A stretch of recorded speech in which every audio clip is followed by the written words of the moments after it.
Lady కాకి నక్క కథ. పూర్వం మగధదేశంలో మందారవతి అనే అడవి. ఆ అడవిలో ఒక కాకి, లేడీ ఎంతో స్నేహంగా ఉంటున్నాయి. ఏ తోటలోనైనా మొక్కజొన్న కండలు దొరికితే లేడీ కాకికిచ్చేది. కాకి ఏ గ్రామంలోనైనా మంచి తినుబండారాలు దొరికితే లేడికి తెచ్చిపెట్టేది. ఈ విధంగా ఆ రెండూ ఒకరికొకరు సహకరించుకుంటూ ఒకరి మంచి చెడులు మరొకరికి చెప్పుకొనుచూ అన్యోన్యంగా జీవిస్తున్నాయి. ఆ అడవిలోనే నక్క కూడా జీవిస్తున్నది. ఒకనాడు బాగా బలిసియున్న ఆ లేడిని చూచి ఎలాగైనా దానిని చంపి తినాలనే కోరిక నక్కకు కలిగింది. అందుకని ఒక ఎత్తు వేసింది. మేతమేసే లేడి వద్దకు వెళ్ళి, నమస్కారం లేడిబావగారూ, నేనీ అడవిలో ఆ చివరకు ఒక మూల ఉండేదాన్ని. అక్కడ క్రూరజంతువుల బాధపడలేక ఇటు వచ్చాను. వచ్చీ రావడంతోనే మీరు నాకు కనిపించారు. నీతో చెలిమి చెయ్యాలనే కోరిక కలిగింది. నీకీ చోటు బాగా తెలుసుకదా.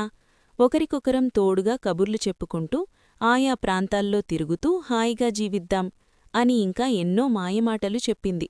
లేడీ నక్కమాటలు నమ్మింది. ఆపదలో ఉండి శరణువేడి స్నేహం కోరి వచ్చిన తోటి జంతువుని ఆదరించటం కనీస ధర్మం అని భావించినది. నక్కతో స్నేహం చెయ్యదలచి, నక్కబావా, నాకొక కాకి స్నేహితుడున్నాడు. మేమిద్దరం కలిసి ఆ కనిపించే చెట్టువద్ద ఉంటున్నాము. నీవు కూడా మాతోపాటు ఉందువుగాని మా ఇంటికి వెళదాంరా అని దానిని వెంటబెట్టుకుని కాకి వద్దకు వచ్చి దానికి నక్క విషయమంతా చెప్పినది.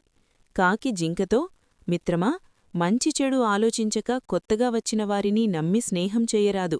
ఇది జిత్తులమారి నక్క, పైగా మాంసాహారి కూడా. దాని గుణగణాలు మనకి తెలియవు. అలాంటివారి స్నేహం మంచిది కాదు. కాబట్టి కొత్తగా వచ్చిన వారిని నమ్మి దగ్గరకు చేరనీయరాదు అని కాకి లఘుపతనకము జింకతో చిత్రాంగునితో పలికెను.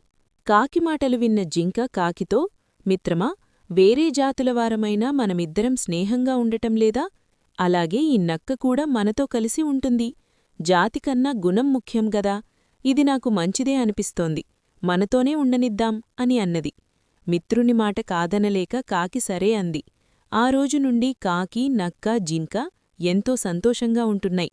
జిత్తులమారి నక్క సమయం చూచి లేడిమాంసం తినాలని ఆలోచించసాగింది. ఒకనాడది జింక వద్దకు వచ్చి, మిత్రమా, ఆ పక్కన చక్కటి పచ్చిక ఉంది. రేపు మేతకు అటు వెళదాం అంది. జింక కూడా సరే అంది. మరునాడు రెండూ కలిసి అటువైపుగా మేతకు వెళ్ళినవి. అక్కడ పచ్చికయే కాక జొన్నచేను కూడా ఉంది. దానిని చూచి జింక ఆనందించింది. డియర్ ప్రతిదినం ఆ పొలంలో కడుపార పైరుమేయసాగింది. పొలం కాపు అది గ్రహించి లేడిని బంధించుటకు వలపన్ని ఇంటికిపోయాడు. మరునాడు యథాప్రకారం మేతకు వచ్చిన జింక ఆ వలలో చిక్కుకున్నది. తప్పించుకోవాలని ఎంత ప్రయత్నించినా సాధ్యం కాలేదు. అంతలో నక్క అక్కడికి వచ్చింది. వలలో చిక్కిన జింకని చూచి అది లోలోపల ఎంతగానో సంతోషించింది. నక్కను చూచి జింక, మిత్రమా, మంచి సమయంలోనే వచ్చావు. పొలం కాపువచ్చు వేళయింది. కనుక వెంటనే వల కొరికి నా ప్రాణాలను కాపాడు అని వేడుకుంది. అది విని నక్క వలను కోరుకుటకు వెళ్ళినట్లే వెళ్ళి వెనుకకు తగ్గి, మిత్రమా, ఈ వల నులి నరములతో చేయబడినది. నేడు ఆదివారము. నేను నరములను ముట్టను.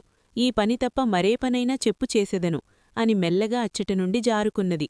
కాని ఆ నక్క ఆ పక్కనే ఒక పొదలో దాక్కుని పొలం కాపు రాకకోసం ఎదురుచూడసాగింది.